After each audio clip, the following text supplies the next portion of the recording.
निखिल की तीसरी बेटी हुई तो सास अनामिका से कहने लगी कि मायके वाला घर बेच करके निखिल को बाहर भेज दो ताकि बच्चियों का भविष्य अच्छा बन जाए। तो अनामिका ने बूढ़ी माँ को राजी करके घर बेच दिया और निखिल सिंगापुर चला गया।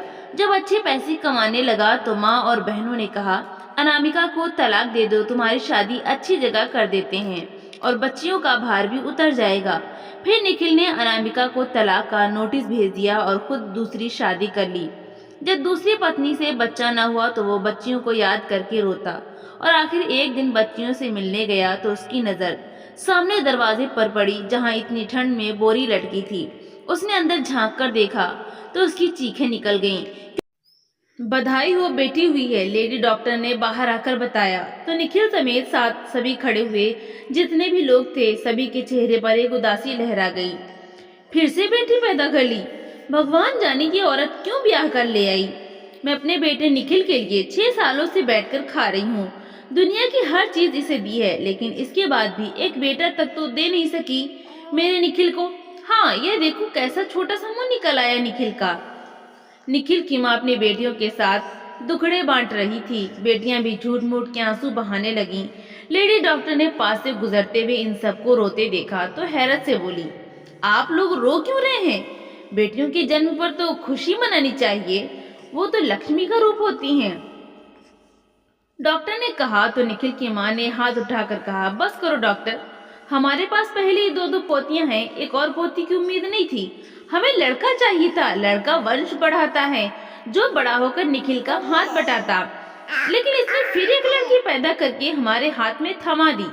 नर्स छोटी बच्ची लाकर निखिल के हाथों में ले आई, निखिल के हाथों में दे गई। निखिल ने बेटी को देखा, गोल मटोल, बिल्कुल निखिल के जैसी। निखिल ने उसे प्यार से सीने से लगा लिया।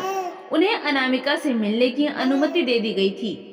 वो अंदर बिस्तर पर लेटी थी। सास ने तो उसे मिलने से साफ इनकार कर दिया। उनके ख्याल में अगर उसने तीसरी बेटी पैदा की है तो इसमें उसी का दोष था। नंदे मुंह बनाकर बाहर ही सास के पास बैठी रही। निखिल कुछ देर सोचता रहा और फिर अंदर अनामिका के पास चला गया। कैसी हो? उसने जाते ही पूछा। अनामिका ने निगाह चुरा ली। मुझे माफ कर दीजिए निखिल, मैं इस बार भी आपको बेटा नहीं दे सकी, अनामिका ने कहा। तो निखिल दाएं बाएं देखने लगा। अच्छा छोड़ो इस बात को, डॉक्टर से डिस्चार्ज लेकर घर चलते हैं। माँ ज्यादा देर यहाँ बाहर नहीं बैठ सकती, निखिल ने कहा। तो अनामिका हैरत से उसे देखने लगी। उसने अभी अभी एक बच्चा पैदा किया था, मगर निखिल तो ऐसी बात कर रहा था जैसे वो मामूली दवाई लेने आई हो। थोड़ी देर बाद माँ भी कमरे में आ गई। मैंने तुझे कितनी बार समझाया था कि प्रेगनेंसी के समय भगवान से प्रार्थना करती रहना कि तेरी गोद में लड़का डाल दे ताकि मेरे निखिल के भी भाग्य खुल जाएं। मगर तू तो है कि कर्मजली, जब से खुद आई है तब से मेरे निखिल का हाथ तंग है। नौकरी की सैलरी से पहले इसका गुजारा नहीं होता। 2 बेटियां हैं, तीसरी एक और आ गई। साथ ही दुपट्टा मुंह पर डालकर फिर से रोने लगी। अनामिका अपनी जगह पर अपराधी सी बन गई। न चाहते हुए भी अनामिका अपनी बेटी को अपने लिए बोझ समझने लगी। अनामिका बच्ची को लेकर घर आई तो घर में सबके मूड बहुत खराब थे। आते ही उसे किचन के कामों में झोंक दिया गया। वो देखते हुए शरीर के साथ हांडी रोटी करने लगी।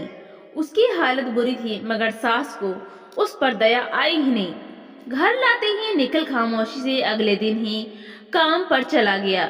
जितने दिन काम करता था उसे उतने ही पैसे मिलते थे और अब तो खर्चे और बढ़ गए थे।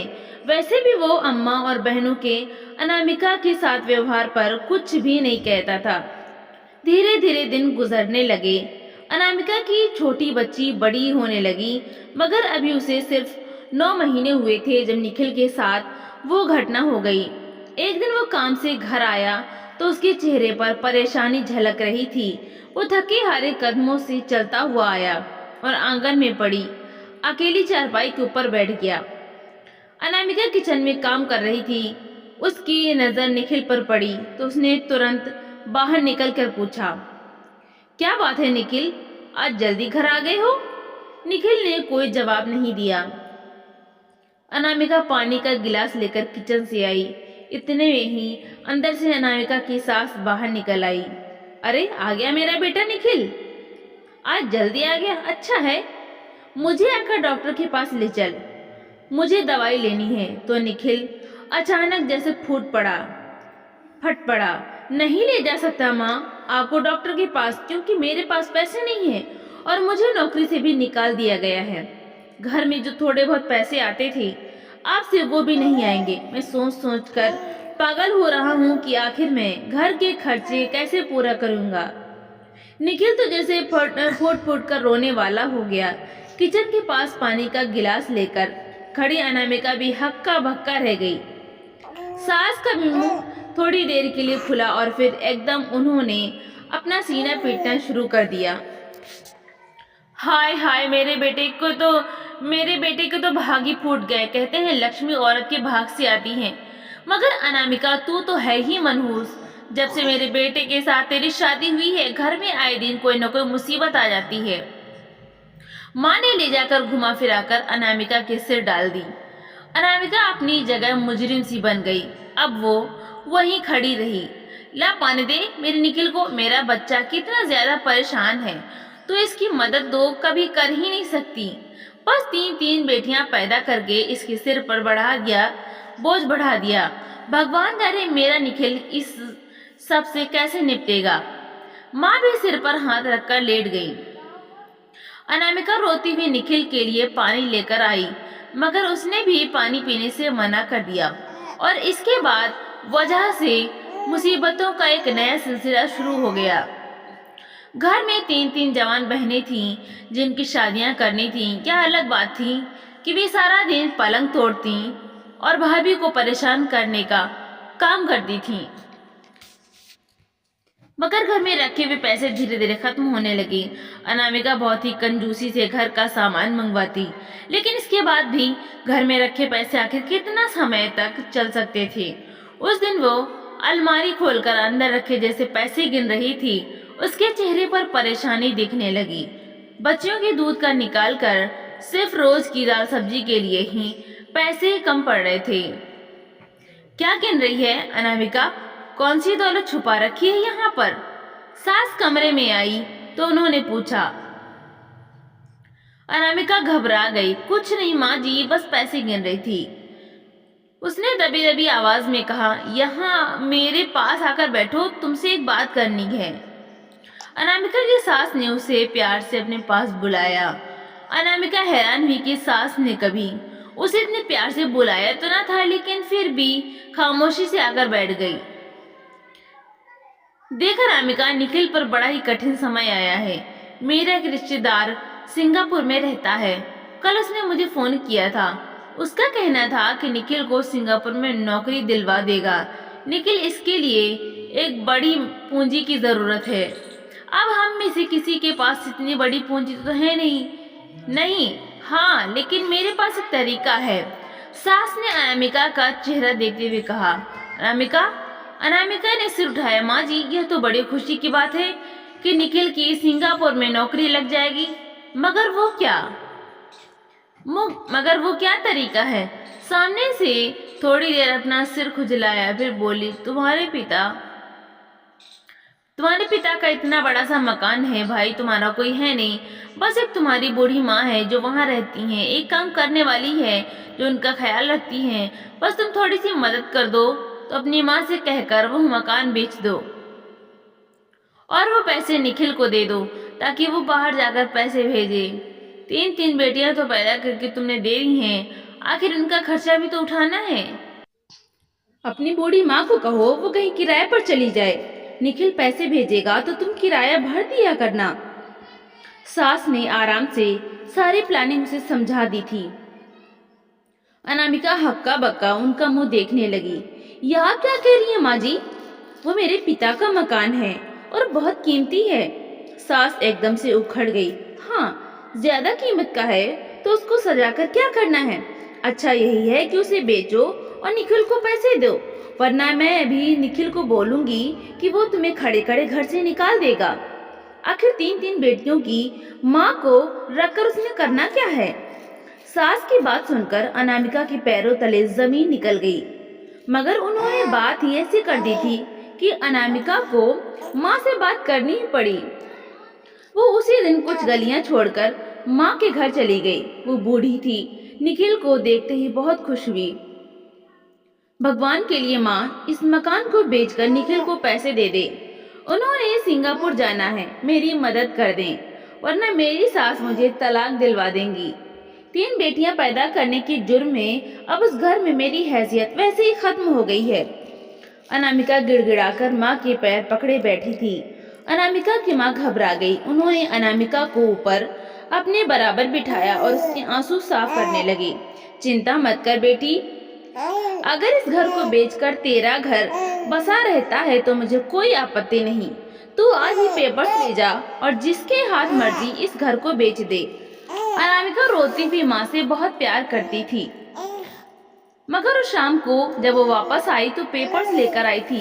पेपर्स उसने निखिल के हवाले किए तो वो और उसकी माँ और बहनें खुद बहुत खुश हुई। निखिल ने फौरन जाकर एक प्रॉपर्टी डीलर को पेपर दे दिए और मकान अच्छी कीमत में बिक गया। अनामिका की बूढ़ी माँ अपने एक दूर के रिश्तेदार के घर चली गई। यह तो बहुत बड़ी पूंजी है माँ, मैं आसानी से सिंगापुर चला जाऊंगा।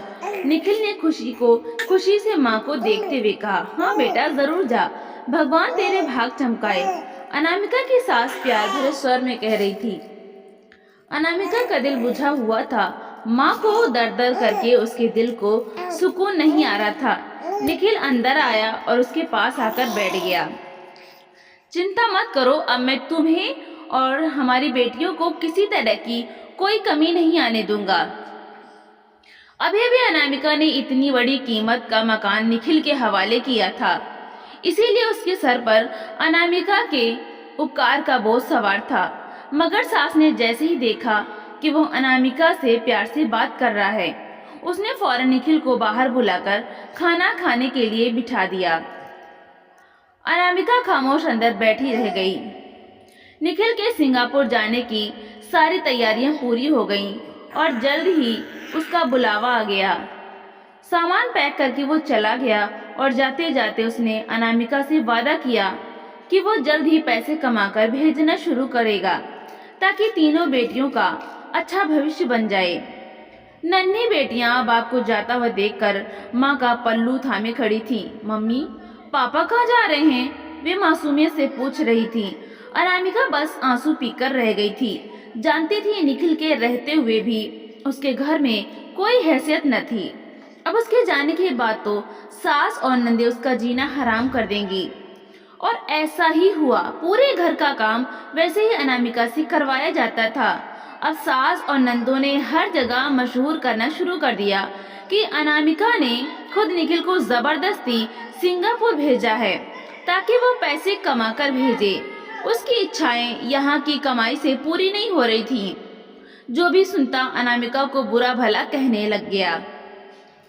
पड़ोस से जो कोई भी आता अनामिका की सास उसके सामने रोने धोने लग जाती।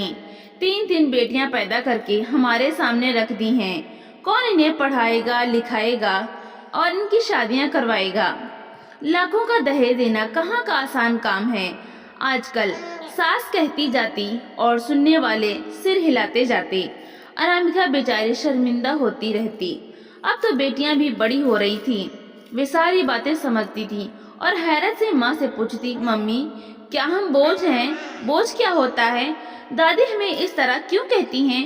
अनामिका खामोश हो जाती। बेचारी और क्या कहती। पहले महीने तो निखिल को कोई काम न मिला, मगर दूसरे महीने उसकी अच्छी नौकरी लग गई। अब उसने हर महीने अच्छे पैसे भेजना शुरू कर दिया, मगर परेशानी यह थी कि सारे पैसे सास के अकाउंट में आते। निखिल के जाने से पहले सास ने अपना अकाउंट बैंक में खुलवा लिया था। माँ जी, मुझे कुछ पैसे दे दीजिए, मैंने बच्चियों का स्कूल में एडमिशन करवाना है। निखिल ने इस महीने अच्छी खासी पूंजी भेजी थी। अनामिका ने अपनी सास से कहा, तूने क्या करना है? बच्चियों को स्कूल में एडमिशन करवा के कल को उन्होंने दूसरे घर ही जाना है। शिक्षा और पढ़ाई लिखाई पर जितना पैसा खर्च करोगी वो सारा बेकार हो जाएगा। 2 टाइम रोटी खा रही है ना, यही बहुत है। कोई ज़रूरत नहीं है इनकी अच्छे स्कूल में एडमिशन करवाने की। हाँ, अगर ज़्यादा दिल चाह रहा है तो जाकर सरकारी स्कूल में नाम लिखवा दो। मेरे पास कोई पैसे नहीं है। सास ने सर झटका। अनामिका हक्का बक्का रह गई। उसे याद आया कि सास ने तो उसकी माँ के मकान का किराया भरने की भी हामी भरी थी। माँ जी, मगर बच्चियों को पढ़ाना जरूरी है और निखिल ने कहा था कि वो इनके लिए पैसे भेजेंगे। अनामिका ने कुछ कहने की कोशिश की, तभी बड़ी नंद अंदर से आ गई। अब निखिल भाई का नाम लेने की कोशिश मत करो। तुम्हारी बेटियों से वो तो जब से गए हैं उन्होंने तुमसे बात तक नहीं की। वो तो तुमसे और तुम्हारी बेटियों से जान छुड़ा कर गए हैं। समझ क्यों नहीं आता है तुम्हें? बड़ी नंद ने कहा तो अनामिका चुप रह गई। यह बात तो सच थी। जब से निखिल यहाँ से गया था उसने अनामिका से कोई फोन नहीं किया था। यूं भी वो बस लिए दिए रहने वाला इंसान था।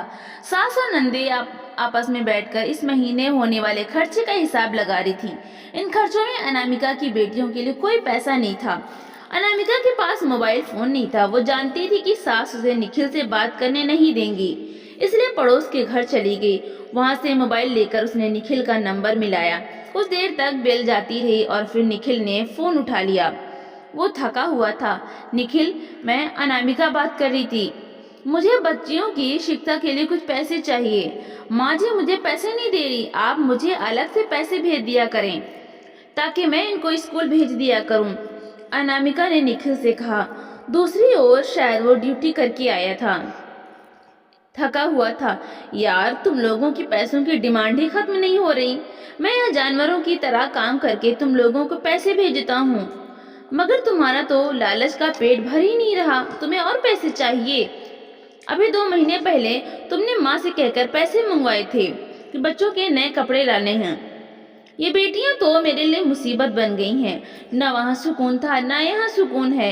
अब तुम मुझे फोन मत करना। मेरे पास कोई पैसे नहीं है तुम्हें और तुम्हारी बेटियों को पालने के लिए। निखिल ने झटके से फोन बंद कर दिया। अनामिका हक्का बक्का मोबाइल की ओर देखने लगी। ऐसा तो कभी हुआ ही नहीं था। उसने तो कभी सास को कहकर पैसे नहीं मंगवाए थे। अनामिका जब वापस आई तो यह देखकर उसके पैर दरवाजे में ही रुक गए कि अंदर आंगन में सास बैठी मोबाइल पर किसी से बात कर रही थी। और जिस तरह से बात कर रही थी यूं लग रहा था जैसे पता नहीं कितनी खास बात है। अनामिका दरवाजा बंद करके अंदर आई। तभी सास ने कहा, हाँ, आ गई तेरी पत्नी। न जाने किसके घर जाकर तुझे मेरी शिकायतें लगाती फिर रही है। अनामिका ने झटके से पलट कर देखा। निखिल ने उसका फोन काटने के बाद अपनी माँ को फोन मिला दिया था। उसे बहुत दुख हुआ मगर उसने कुछ न कहा और खामोशी से किचन में चली गई। नंद ने आकर आदेश दिया कि आलू गोभी की सब्जी चढ़ा दे। वो खामोशी से खाना बनाने लगी। बेटियां गंदे कपड़ों में घर से बाहर खेल रही थी। अनामिका के दिल को कुछ होने लगा। इनका पिता इनकी शिक्षा पर 1 रुपया खर्च करने को तैयार न था, मगर घर में तरह तरह के खाने बन रहे थे। तीनों नंदे आए दिन शॉपिंग पर चली जाती। सास भी अपने लिए ढेरों ड्राई फ्रूट लेकर आई थी। अनामिका का दिल खून के आंसू रोने लगा, मगर वो सब सहन करके काम करती रही। जब पति उसके साथ न था तो वो किससे अपनी शिकायत करती। बूढ़ी माँ को तो उसने खुद दरबदर कर दिया था। अपने पति और सास की बातों में आकर अगले दिन सुबह सास जागी तो उन्होंने अनामिका से कहा, सामने दर्जी की दुकान खुली है, वहाँ ये तीनों बहनों के जोड़े उसे दिया। मोहल्ले में शादी है ना, तो इन्हें पहनकर जाना है। अनामिका ने खामोशी से बेटी का हाथ पकड़कर जोड़े लेकर निकल पड़ी। खुद इसके अपने कपड़े खराब हो रहे थे। बच्ची के पैर में टूटी हुई चप्पल थी, मगर सास को यह सब नजर कहाँ आता था। पीछे ने सास ने जब देख लिया कि अनामिका चली गई है तो फौरन फोन निखिल को मिला दिया। निखिल, मेरा बेटा, कैसा है तू? माँ ने प्यार से कहा। दूसरी ओर निखिल कल वाली बात से परेशान था। माँ, मैं अनामिका और बच्चियों के कारण बहुत परेशान हूँ। वो आए दिन इतने पैसे मंगवाती है। आप हर समय बताती रहती हैं कि उनके खर्चे कम नहीं होते। मुझे समझ नहीं आता मैं क्या करूँ। मैं डबल ड्यूटी करता हूँ तब भी कुछ पैसे नहीं बचा पा रहा। सारी उम्र तो यहाँ नहीं रह सकता। निखिल के स्वर में झुंझलाहट थी। सास मुस्कुरा दी। बस बेटा, इसीलिए आज तुझे फोन किया है। भला तूने ठेका लिया है 3 बेटियों को पालने और उन्हें ब्याहने का? कल को लाखों का दहेज देंगे। भगवान न करे अगर कोई घर से भाग गई तो तेरी कितनी बदनामी होगी, सारी इज्जत मिट्टी में मिल जाएगी। अच्छा है कि इस करमजली को तलाक दे दे, जिसने आज तक तुझे एक बेटा नहीं दिया, और दूसरी शादी कर ले। यह तो तुझे बेटा देने से रही। सास की बात पर निखिल एकदम सख्त हो गया, मगर माँ की बात कुछ कुछ उसके दिल को लग गई। रुपया पैसा आ गया था, अब ढलती उम्र की पत्नी उसे वैसे भी अच्छी नहीं लग रही थी, और यूं भी शुरू से ही अनामिका के साथ उसका दिल ना मिला था। निखिल ने कुछ समय तो बात घुमाई, मगर फिर आखिर मान ही गया। अनामिका घर आई तो सास मुस्कुरा रही थी। तीनों नंदी भी उनके दाएं बाएं बैठी खोजती हुई नजरों से अनामिका को देख रही थीं। चल अनामिका, अपना सामान बांध और यहाँ से निकल, मेरा बेटा तुझे तलाक देने वाला है, सास ने मजा लेने वाले अंदाज में कहा। अनामिका हक्का बक्का रह गई। अभी तो वो इनके काम करके आ रही थी, यह क्या कह रही हैं? उसने घबरा कर पूछा। तभी उनके मोबाइल पर दोबारा कॉल आने लगी। सास ने कॉल रिसीव करके स्पीकर ऑन किया और झट से अनामिका के हाथ में थमा दिया। अनामिका ने घबरा कर पूछा, निखिल आप यह क्या कह रहे हैं? मेरा और मेरी बेटियों का क्या होगा? मगर दूसरी ओर निखिल तो कुंवारी और कम उम्र की लड़की से शादी करने के सपने सजा चुका था। उसने अनामिका की एक न सुनी और बोला, मैंने वकील से बात कर ली है, वो आज ही तुम्हें डिवोर्स के पेपर्स दे जाएगा, चुपचाप साइन कर देना। अनामिका घबरा कर वहीं जमीन पर बैठती चली गई। मोबाइल उसके हाथ से छूटकर नीचे जा गिरा। न जाने कितनी देर तक वो रोती रही और सास की मिन्नतें करती रही कि उसके साथ ऐसा न करें, लेकिन अब क्या हो सकता था। तभी दरवाजे पर वकील भी आ गया। सास और नंदों ने जबरदस्ती उसे साइन करवा लिया।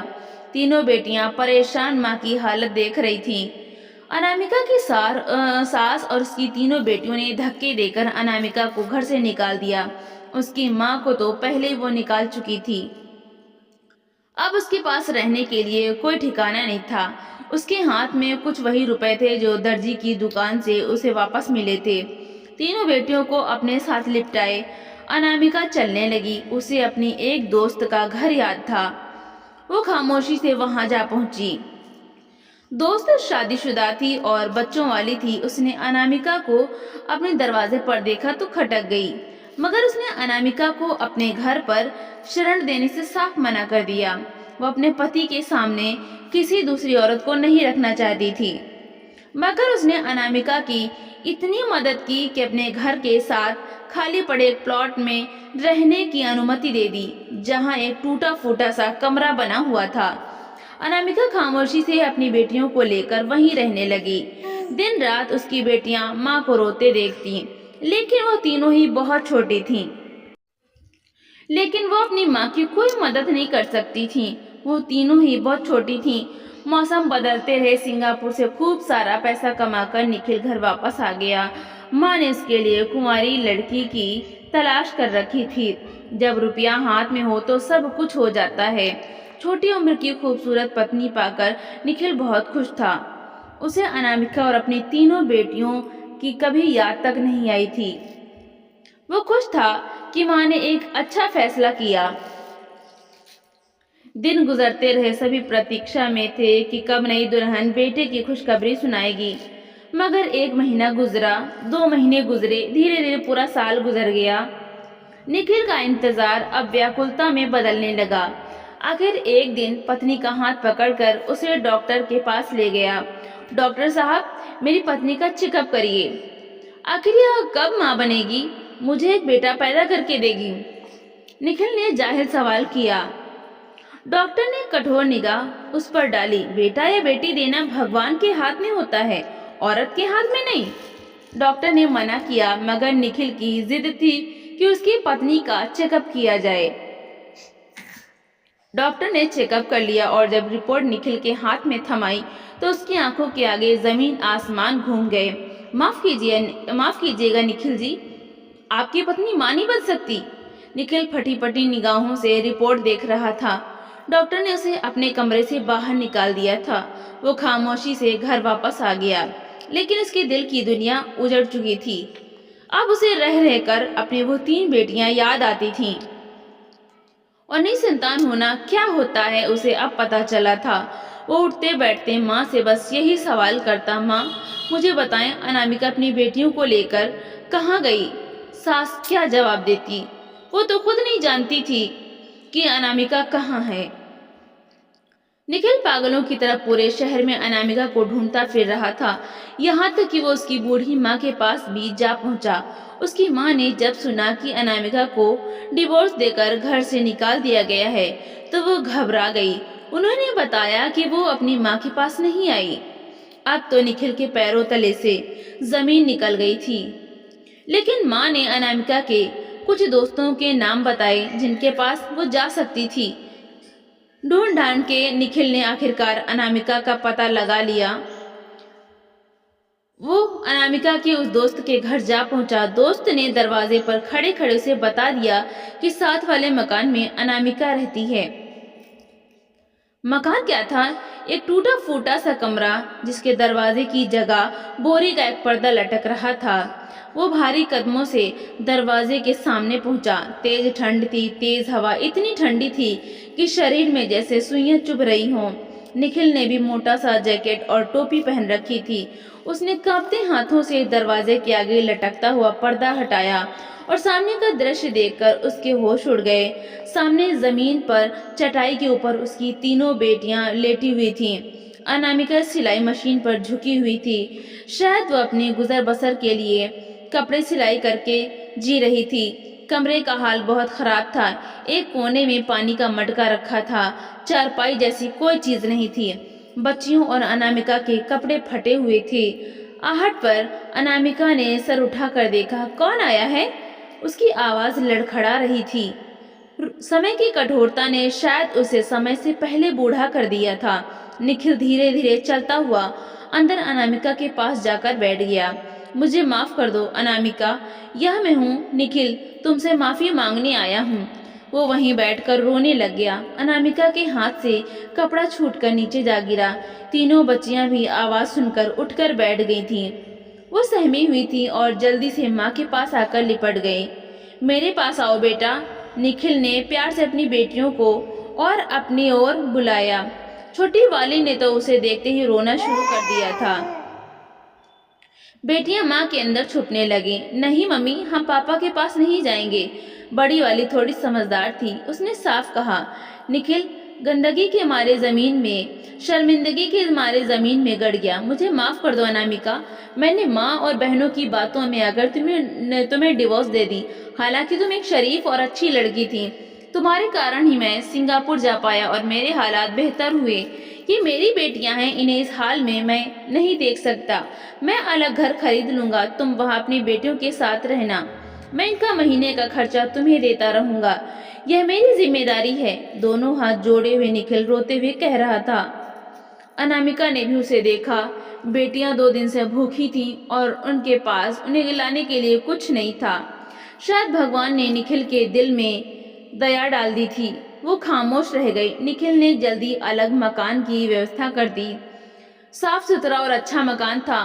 अनामिका बेटियों को लेकर वहां शिफ्ट हो गई। मगर एक एक्सीडेंट में निखिल की एक टांग कट गई। वो कारोबार तक करता रहा मगर दोबारा कोई उसके साथ शादी करने पर तैयार नहीं हुआ। उसकी दूसरी पत्नी भी उसे छोड़कर चली गई। घर में बैठी 3 बहनें बूढ़ी होती चली गईं। कोई उनका रिश्ता लेकर नहीं आया। सास को एक अजीब बीमारी हो गई। एक और भी वो कुछ खा नहीं पा रही थी। यह सब कुछ अनामिका और उसकी बेटियों पर किए गए अत्याचारों का नतीजा ही था। अनामिका की सास दिन रात माफी मांगती और निखिल से कहती कि वो उन्हें अनामिका के पास ले जाए ताकि वो उसे माफी मांग सके और उनका बुढ़ापा सुकून से कट जाए। मगर निखिल अपनी कटी टांग को देखकर सोचता कि जैसा व्यवहार उन्होंने अनामिका के साथ किया था, उनके सबके साथ ऐसा ही होना चाहिए था। तो दोस्तों, इस कहानी को लेकर आपकी क्या राय है? कमेंट बॉक्स में जरूर बताएं। और अगर आपको हमारी आज की कहानी अच्छी लगी हो तो प्लीज लाइक जरूर करें।